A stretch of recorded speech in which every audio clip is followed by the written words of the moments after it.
Welcome to another What's the Point?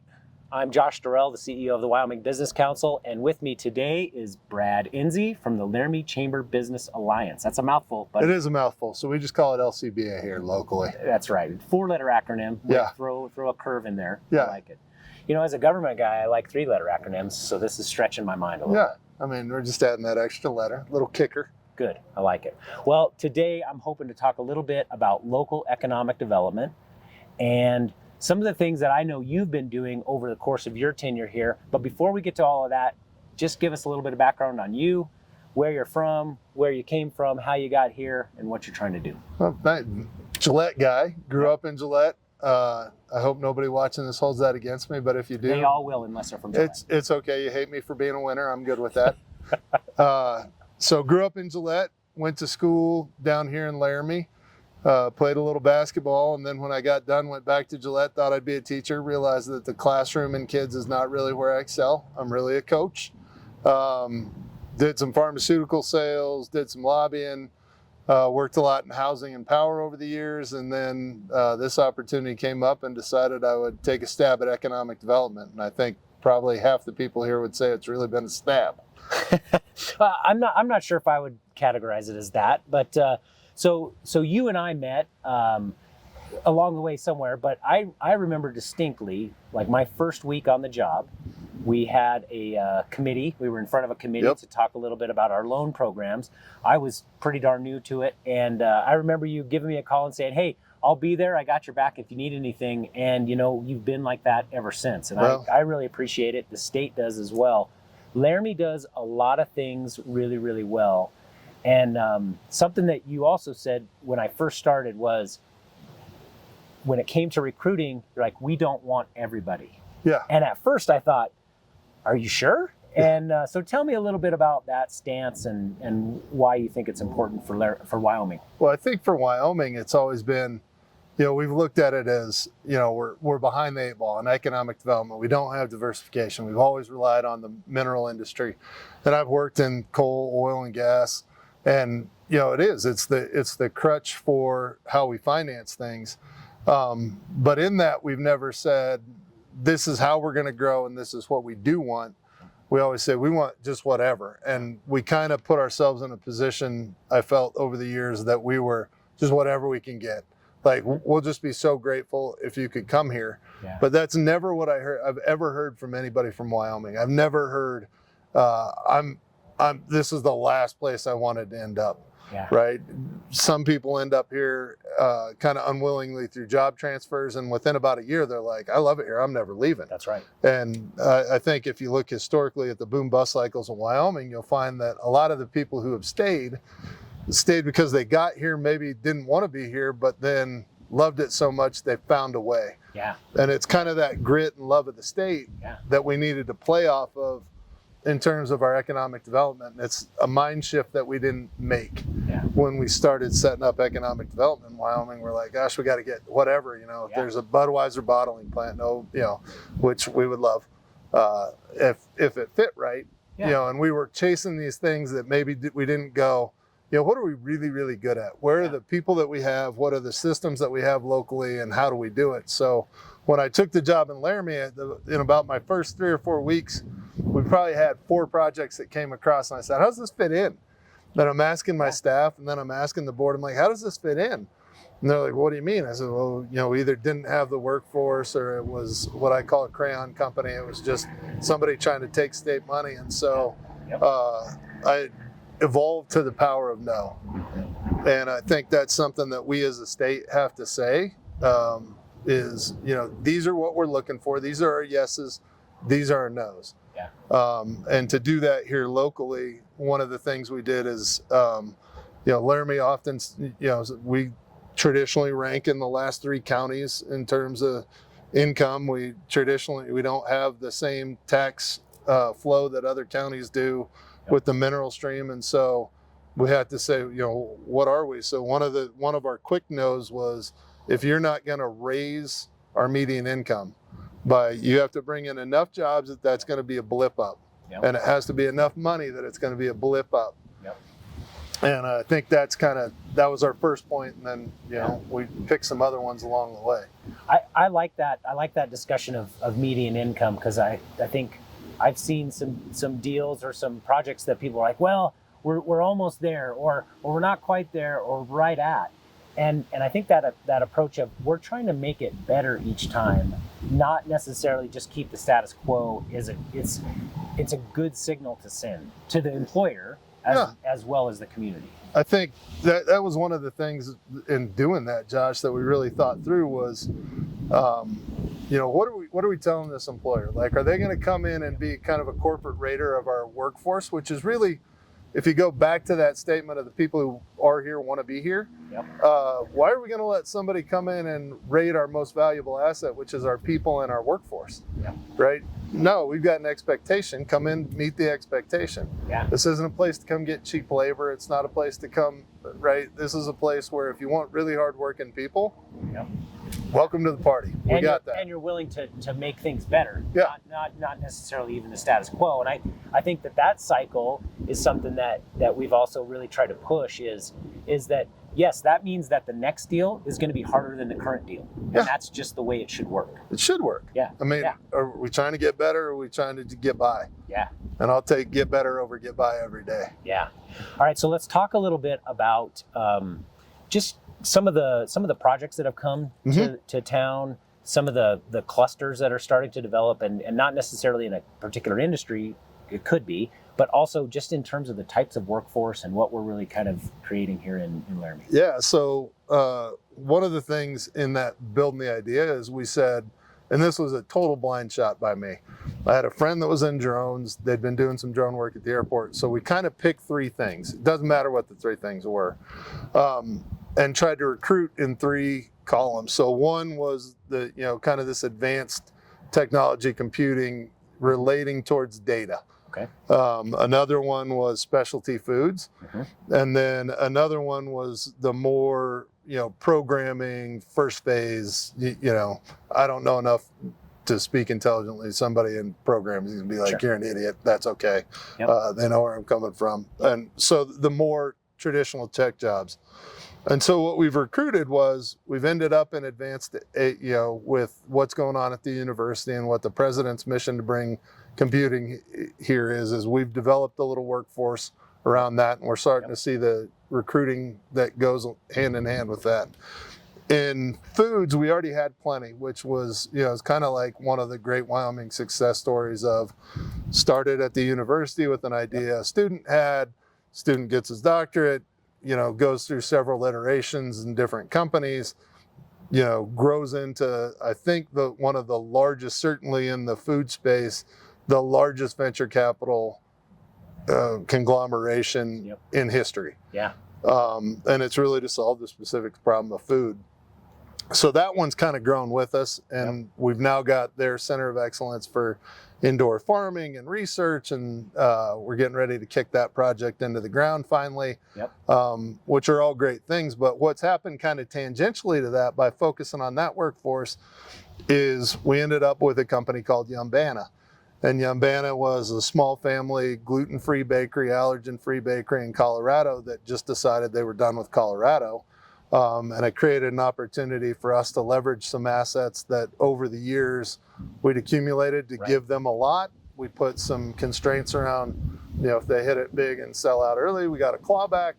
But Yumbana came to town. So now we've got, a specialty food and a specialty food, and people are going back and forth, and they actually do some interesting thought process work together. So you're starting to see that growth of that cluster. And now we're working on how do we continue to grow that workforce, with your team, the university. I mean, that's really become kind of a holistic state effort. I'm the least qualified to be involved with it some days, but bring the getting better. That's right. To it. And caring about it. Right? You care about the problem. So let's talk a little bit about some of those other companies that have sort of come from like a state like Colorado, for example. That happens a lot where people, might have liked their spot in Colorado 20, 25 years ago, and now they're looking around and going, this isn't where I want to be. I want to be somewhere else. Talk a little bit about that kind of like that outflow from Colorado and into Laramie? So we've seen it both in terms of workforce and in terms of the companies. Okay. The company side, it's, I think there's a lot of places where people get politically driven, right? They're like, I don't like the politics here anymore. Sure. And during COVID, we actually had the opportunity to work with a consultant in California who was just trying to expat companies.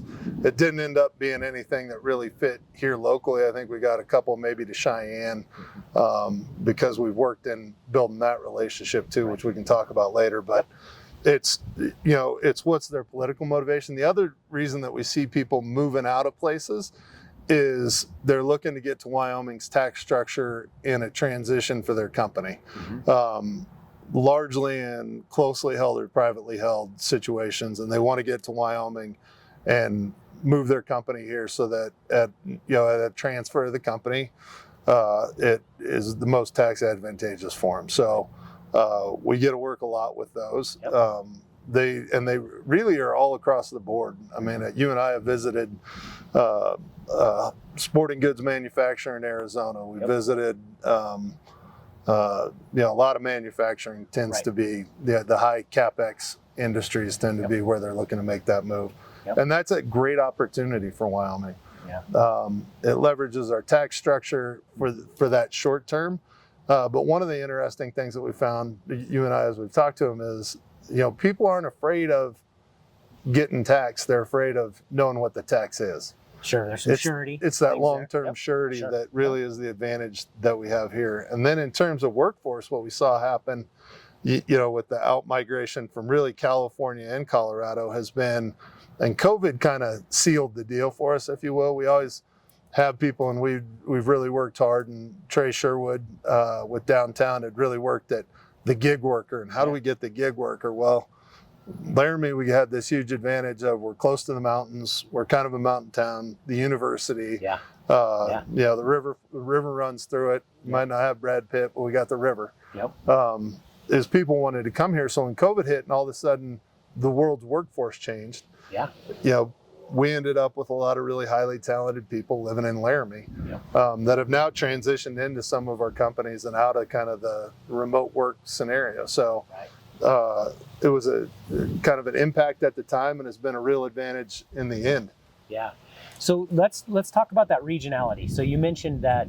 I want to cover a couple topics. One is you mentioned that you had sort of accumulated a property or some assets, and I want to dig in on that, because I don't think that sometimes we could think, oh well, you just sort of lucked out, and some of those things were intentional. So I want to talk about that in a minute, but I also want to talk about the regionality and the work we're doing to kind of like make it so that we're really talking about the state, working with Cheyenne or other communities that might fit better for companies, but then also, and this is it's a give and take, because there is a competition, a healthy competition with Colorado, but at the same time there's a lot of cooperation with things like the engines work and stuff that we're doing with the folks south of the border to show that this is an economic region, not necessarily a hard line between us. So do you want to talk a little bit about regionality and how that works best? Well, I think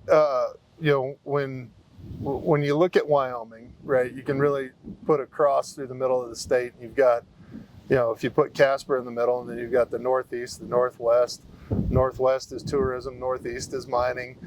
Southwest has some extractive industries and tourism, and then you got the southeast, which is, where we end up here in Laramie and Cheyenne.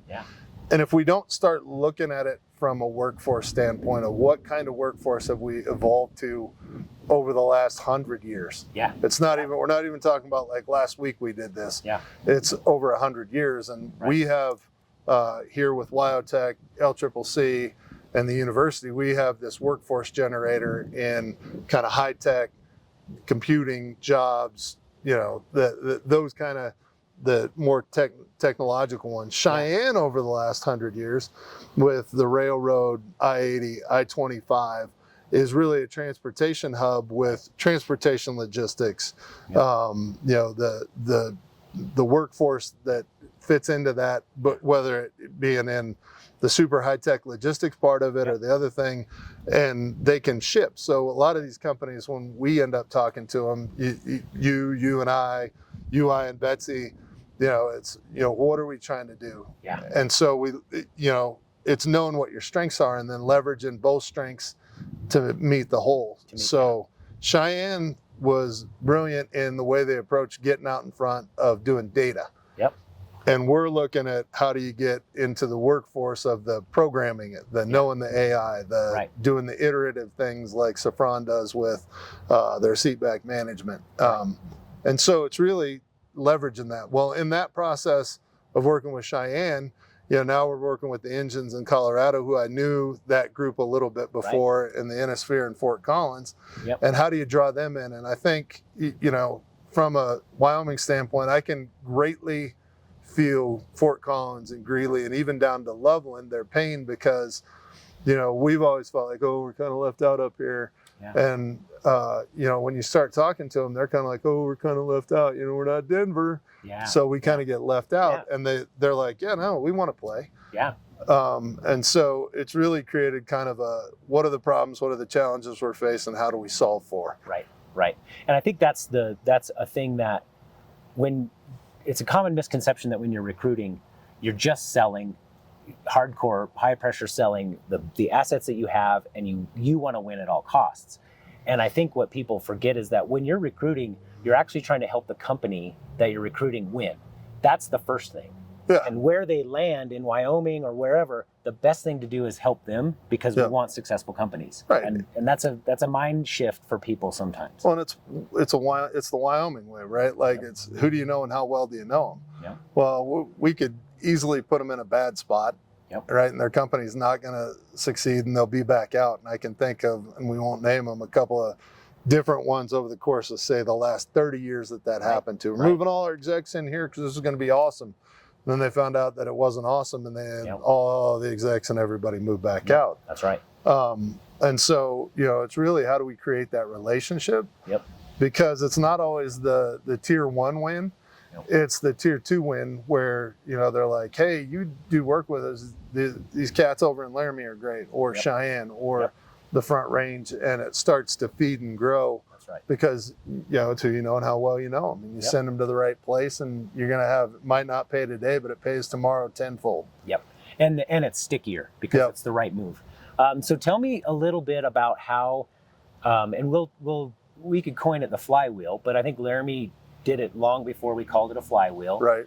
Of taking economic development wins and turning it into the next win and the next win and the next win. So talk a little bit about that. Well, I think, our board really looked at this when it first started as, we're going to take this business park and we're going to take lot 1 and roll it into lot 2 and, eventually become successful.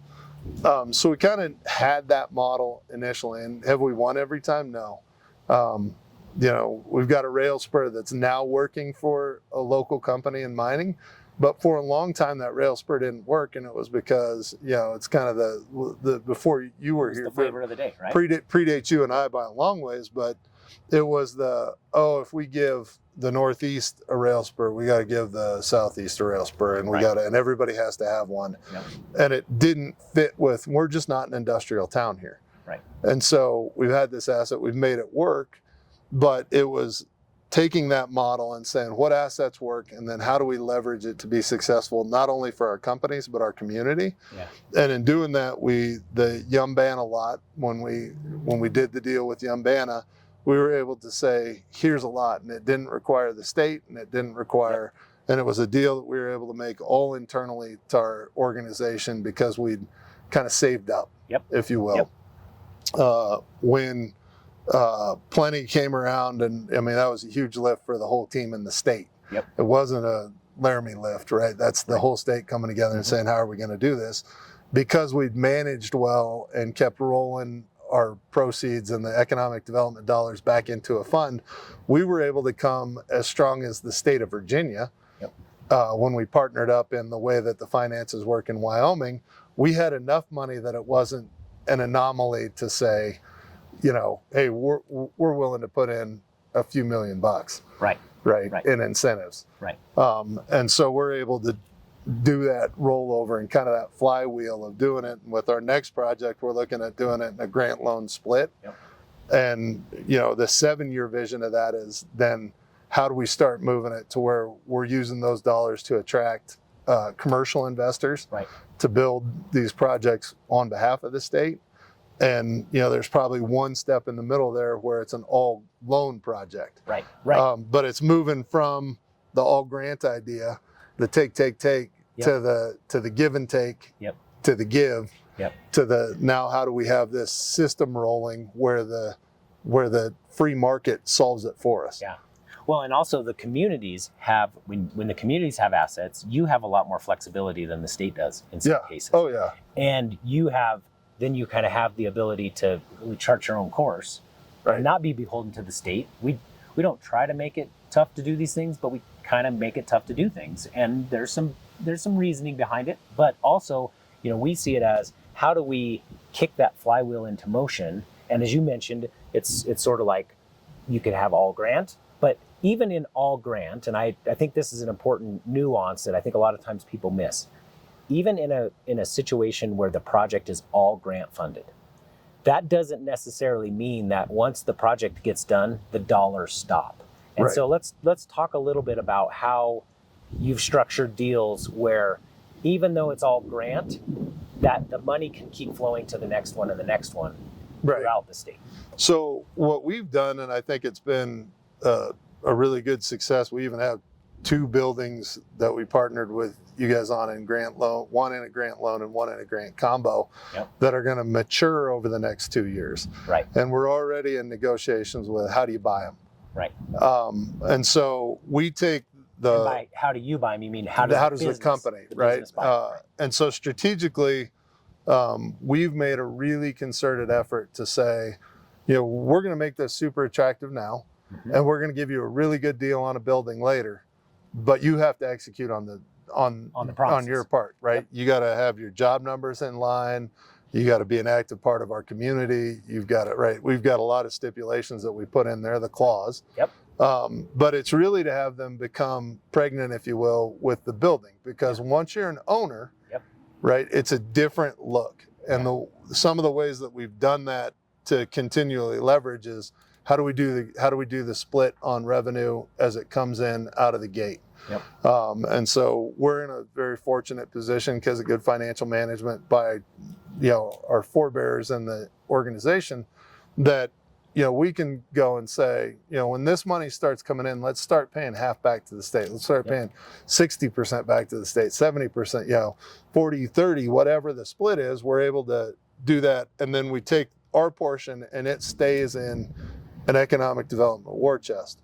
Right. So that's one way. The second way is then when a building does close, we put that money into a fund that's really there and we manage for the next project.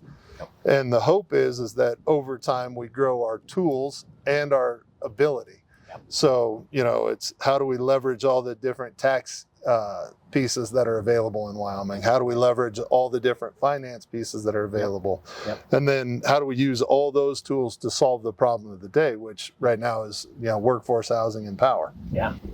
And those are big challenges. Maybe we can talk about those in a second. Before we do, I want to dive in even a little deeper, because at the very beginning, we started off by talking about how, when we first met, I was like, wow, Brad doesn't really want anybody, and you got to really be invested in Laramie or he doesn't want you. Yeah. And what's great about that is you could say that, but to actually do it is hard. But what you've done is you've put it into the agreements with these companies that basically says up front, this is how we expect you to behave. This is how we expect you to be a citizen of Laramie and a corporate citizen and a good one. And if you can't do those things, we might as well walk now. Yeah. And what I like is, and you could kind of like add some color to this, but what I've seen is that most companies want to do that. Yeah. The companies we want to work with are the companies who are like, sign us up. We want to uphold our promises. We want to be integrated into this community so that we're seen as a good community member. And we want to not just take from the state, but give back. And so by putting it in the agreement, there are a lot of communities that are scared to do that because they're like, well, if we push too hard or if we make the bar too high for these companies, they're going to want to walk. And I think what we want to say is when we make that bar too high for them and they walk, that's okay. Good on us. Right. Good. It's better Right. for our communities in the long run. Right. At the end of the day, we don't want those. We don't want those partners. Right. Because they're not a partner. Right. They're not a partner. And those agreements allow people to see in writing what we mean by partnership. Yep.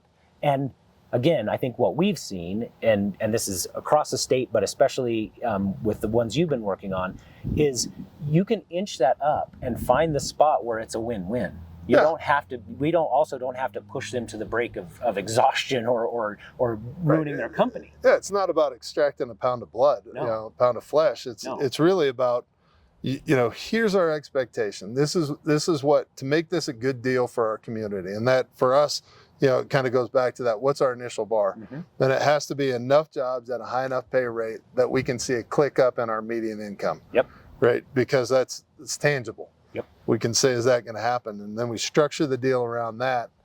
And then if they don't want to do that and they don't want to commit to it, then I probably don't want to work with them. Right. Right. If you're not here to do, the things that are going to make our community better, then don't be here. That's fine with me. Yeah. Some will, some won't. So what next? Yeah. And we'll as a state, we'll be all right. Yeah. Right. In fact, we'll be better off in the long run for sure. Let's talk about a couple other things before we close here. So one, Laramie has a lot of amenities. Yep. In a lot of ways because of all of the groups that are working here, as well as the university and all of that. So talk a little bit about how all of these groups work together and the amenities that Laramie has that make it a pretty fortunate place to recruit and to develop workforce. Yeah, I think from that first blush, Mm-hmm. it's really great, right? Like, you've got the university, you've got but what people don't realize is that's only an asset when we can all get together and point it in the same direction. And so what we've really been working hard with everything from, our community partners downtown, LCCC, Wyotech, but then at the university level is how do we create the systems? Yep. Because at the end of the day is how do we create a system that that we try, that isn't maybe set in stone for forever, but like, let's try this system and see if that helps make these processes easier downstream so that we can replicate. Yeah. Because it's the system that we can modify to create replicable success. And that's really where we look at. So it looks great, you're like, oh, you got the mountains. I can't fix the mountains. God did that. Yeah. Right. We got the river. I can't fix that. God did that. Yep. The university, the Union Pacific did that. If you really want to get down to brass tacks about, how everything got picked around Wyoming. Yep. And so, how do we take that thing that was picked far before us and really shape it into the asset that it should be today in terms of economic development and recruiting? We've got a great team that we work with at the university now, everything from the foundation of the president's office to Parag, the VP Economic Development and Research.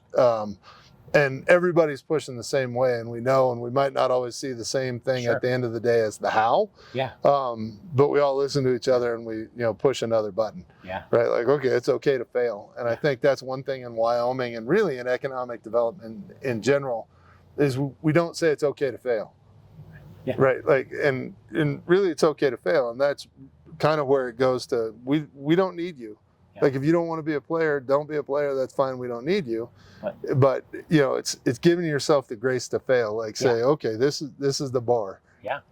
We may not get it, but we're gonna push ourselves just to that next level. And also I think that's where you learn a lot of stuff. Oh, you absolutely. don't hide things. So let's talk a little bit about you said something to me a few weeks ago and I thought it was funny. You're like, I got into economic development so that I could get out of housing development and power development. Yeah. And now that I'm in economic development, I found out that all I do is housing development and power development. So let's talk about what we call binding constraints and how they're affecting you. So in Laramie, our number one, and it's, if you ask anybody, and this is really what I hate sometimes in Wyoming, is we give it the old Wyoming punt. Yeah. Well, it was a problem 20 years ago, still a problem today, so we're going to move on from it. Yeah. Well, if it was still a problem 20 years ago today, and nobody between 20 years ago and today worked to solve it, then by God, we better work on solving it today. Yeah. And those are kind of where we end up with these binding constraints. Like, oh, it's a problem then, problem now. Yeah. It's okay. And we kind of give it, I call it the Wyoming punt. Yeah. Like, well, we don't have to work on it now. Yeah. But with the success we've had as an organization, which this is my job, right? And it's your job. And it's what you and I talk about a lot, is our job is to push the constraint. Right. And keep making it a bigger constraint, because we'll solve that too. Yeah. Yep. And, we've created a constraint. I think that kind of the consensus number between all parties in Laramie is we're about 3,000 units of housing short. That's a few units. It's a few units. I always call it stupid Brad math, which I'm sure everybody in town hates hearing, but 3,000 units times 1,000 square feet is 3 million square feet of units. At the absolute lowest construction and infrastructure cost you're going to get, you're going to be at about $200. That's $600 million worth of investment we're hunting now. Yeah. So you have to do some Brad math to say, what are we looking at? Yeah. What's the constraint? How big is it? Mm-hmm. And we're talking about over $500 million. Okay, well, now how do I break that down to where it's feasible? And it's find the constraint, make it feasible, work on the feasible part. Yep. But you have to quantify what that constraint is. Yeah. It's kind of like you told me, we're going to keep asking for more money. Yep. We're going to do bigger things, because we knew that the constraint was, the size of project we could attract, or the amount of money that's available to do projects. Yep. And you push that up, right? Okay, and we're winning. Yep. So it's okay to say, what are the constraints, and go after the constraint, and then figure out if it's too big. $600 million, a lot of money. Yeah. I mean, that's a lot of money. And we don't have those investors in the state. So we have to go find people that have the capacity. Yeah. Now, I don't want somebody that comes in and thinks they own Wyoming or own Laramie for, even if it was the whole $600 million. No. I want people that want to solve a $20 million problem or a $10 million problem. And in the same way we just talked about recruiting businesses, right? In the same way of being a good community partner and being rooted here and doing the right thing for Wyoming. So one thing that you call the old Wyoming punt, or we kind of look at it as what's a chicken and egg problem, right? And I think that's an opportunity for all of us, because I've done that punt, right? I've said, well, that's been a problem. There's not much we can do about it. And then I'm like, well, wait a second. Isn't that my job to do something about it? And say, we're going to invest in this, or we're going to create policy that does this. And it may or may not work. And we don't fully know that 100%. We could get close, but we've got to push those problems that have been persistent. Yeah. And so by doing so, we're going to create other problems. Yep. We're going to maybe not hit the mark 100%, but we're going to push it a little further. And I think that is something that we've got to kind of really instill in our communities, is that sense of, okay, this has been a problem for 20 years, but we can work on it. Yeah. We can fix it. We can try some things and maybe fail, but at least we're going to be pushing it forward rather than just punting and saying, oh, this is a problem for the next generation. Yeah, exactly. And I think, one great thing about Wyoming, though, is we're super resourceful. So when it does get to crunch time, right? Look at the Cowboy football team. We're always real good in the fourth quarter and fourth downs, right? When it comes to crunch time, like, our state's really, really good at that. But I think we're at a phase right now where we're kind of in crunch time on, housing and power. Mm-hmm. We've got to get innovative on how we solve those. Yep. And then it'll be another problem, right? Yeah. There's inevitably it's going to be another problem. And as we solve those two, maybe we're already making strategies for how, we're game planning the first 5 plays of the next play, and maybe they work and maybe they don't. But I think we can always anticipate that we're driving to the next crisis. And no matter what, along the way, you're building the know-how and the capabilities and the team to do the next problem. And I think that's the other part, is sort of, again, looking at regionally, how do we work with our regional partners? How do we work with members in our community that maybe at one point we might have been at odds with? How do we pull people together to really work on a problem? And I think that's what we've got to continue to do. Yeah.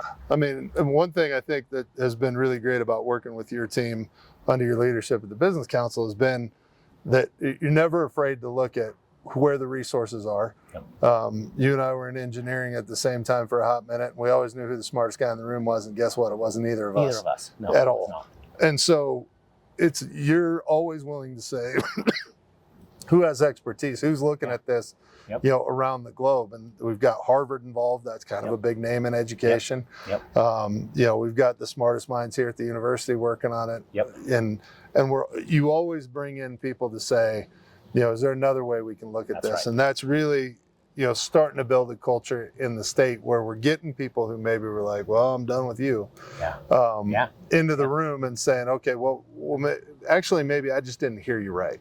Right. Like maybe the way you said that was, maybe I didn't hear free market. Maybe I didn't hear, That's right. Whatever the thing is, right? And those people are coming back together and saying, okay, like, let's solve.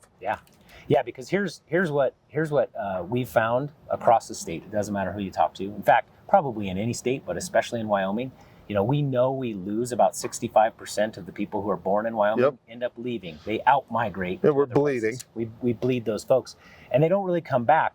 But here's what I've heard from folks that have recently moved to the state, people who have been here forever. They all love Wyoming. They all want their children to have opportunities in Wyoming. Yep. And if we can continue to work on that and keep that our focus, it doesn't really matter where you're coming from or what part of the spectrum you're on. It doesn't matter. You all can agree that we all want our kids to have opportunities in Wyoming. Right. And what I think we're doing at an economic development level is saying we are open for ideas. Yep. We are open to try things. And we haven't and we never will fully figure it out. So let's continue to experiment and learn and continue to work on bigger and bigger things. Yeah. And I think this is the thing that I probably got from you more than anything when we first started talking about economic development a few years ago was we have to have a confidence in Wyoming that we can, one, figure it out, but have a confidence that we have something special and we don't have to give it away. Yeah. And it's not for sale and it's not to be given out for free. Yep. Right? Yep. That's Wyoming. Welcome to it. I think one of the longest, things that's resounding, I don't know if it was Al Simpson or one of his predecessors or, my dad or who, but my dad always would say, welcome to Wyoming. We don't care where you're from as long as you can get over it. And it really is. That's how we create the opportunity. Yep. And it's, I love that you've shifted that focus to let's create the opportunity. Yep. Because kids are still going to leave. Absolutely. But if there's an opportunity, it's harder for them to. Yep. Well, Brad, I think that's a good place to stop for us. That was great. Awesome. Thank you. Appreciate your work. Always good, man. Thanks, buddy.